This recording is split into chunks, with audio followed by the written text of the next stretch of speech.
It is about 4 o'clock p.m. on Tuesday, February 18th, 2025. I just finished feeding the lambs. I've been reducing the amount of milk they drink because they were born. That steer's going to try that a lot, but it's not going to work. So anyway, but I've been reducing the amount of feed they have. It's time to wean them. I think they're about 2 months old. No, they're a month and a half old. It's time to start weaning them. You'll find that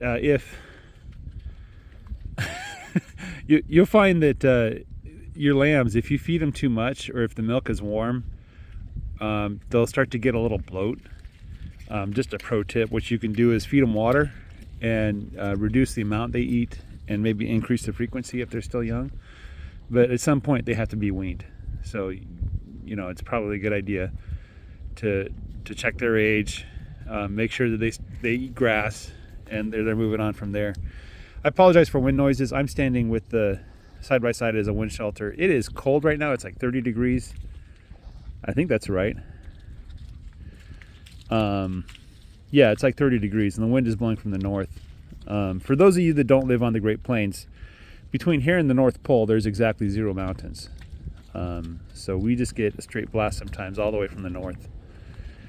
Anyway, subscriber / viewer / commentator asks about my truth video. What is truth? How do you determine truth? So the way I do it is I make a lot of assumptions. Everybody has to make some kind of assumption, but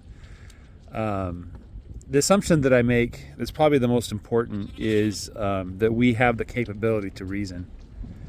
And so you have to engage that capability. And reasoning is not something that you learn after a 2-year correspondence course at the local community college. This is something that it takes a lifetime of effort to really understand stuff.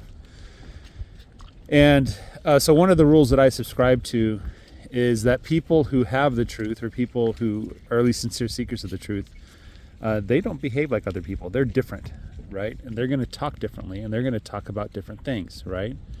And the way they talk, the people that I tend to listen to are very good at remembering their sources and citing the sources. And then they're very good at exposing the logic and reason behind things, right?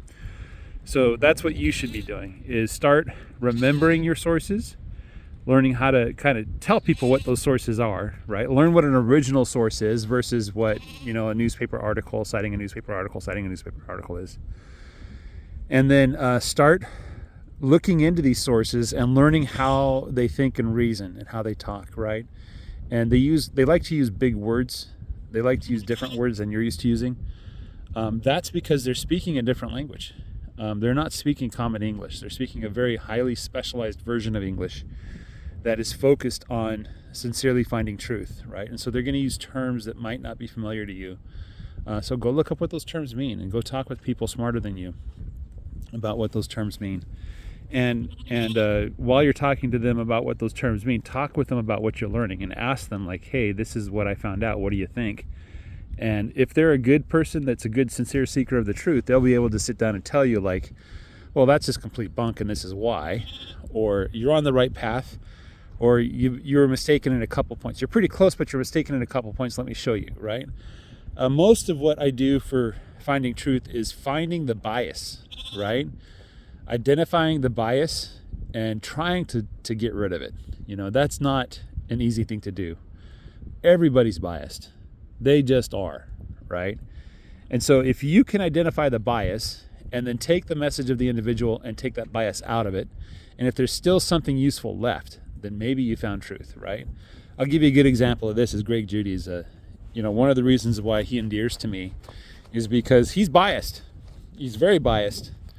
But when he talks, you could take probably about 50% of what he says when he's talking and just kind of toss it in the garbage because it's probably just bias speaking.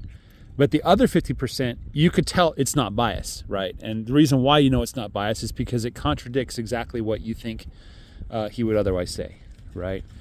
And so you look into like his claims and his statements, like why is a guy who's very successful at raising cattle in the middle of Missouri, so like he could be out there telling everybody my bulls are the best, my meat's the best, you need to buy my products, buy, right?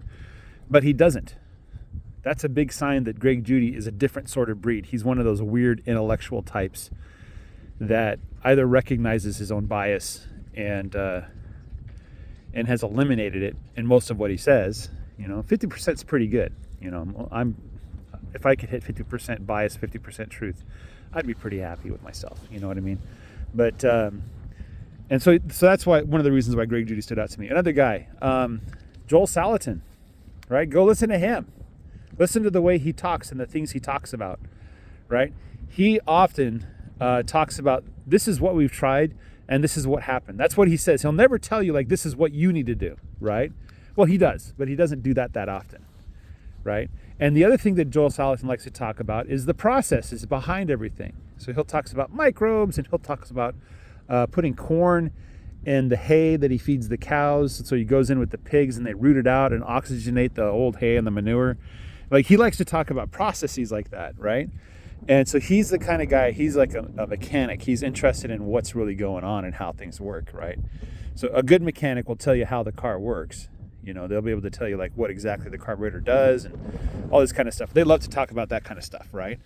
They're just infinitely interested in how things actually function. And that's Joel Salatin's that type of person.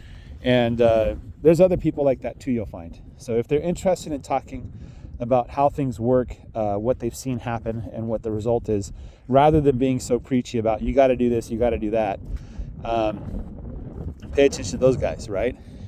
Another thing to pay attention to is guys who don't think they're smarter than everybody else. Okay, guys who self-doubt a lot, right? And people who are always like, well, I'm going to try something different, but I'm pretty sure it's not going to work, but I'm going to try it anyway because I have to know for myself, right? Those people are those are good people to listen to, right? So anyway, go talk with these people that are like that. Listen to how they think and how they talk and how they act and pay attention. And then for yourself, start paying attention to where you're getting your information from. So like if you heard such and such so-and-so, you should be able to sit and say, where did I hear that? Who told me that? Or was it in a newspaper or a website or a YouTube video? And then go there and see what they cited and track that citation all the way down to the source and then read the source, right? And once you start doing that, you're going to notice there's a lot less knowledge out there than people say they are. You're gonna start digging down rabbit holes and say this rabbit doesn't have a hole. You just made them up. Right? A lot of people just make stuff up all the time. And once you start seeing that, then you're like, whoa, buddy. Like there's a lot of stuff out here people talk about. They don't know what they're talking about. They just make it up. Now, it could be good advice, right? Sometimes a broken clock is right twice a day, right? So sometimes people that have a terrible way of thinking do get things right, from time to time. So probably should just listen to them and then try to reason out for yourself what the reason for their conclusion could possibly be, and then draw that out to its logical conclusion and say, maybe I should give it a try, right? So yeah, pay attention to those kind of people. Anyway, guys, have a great day. Take care. Bye-bye.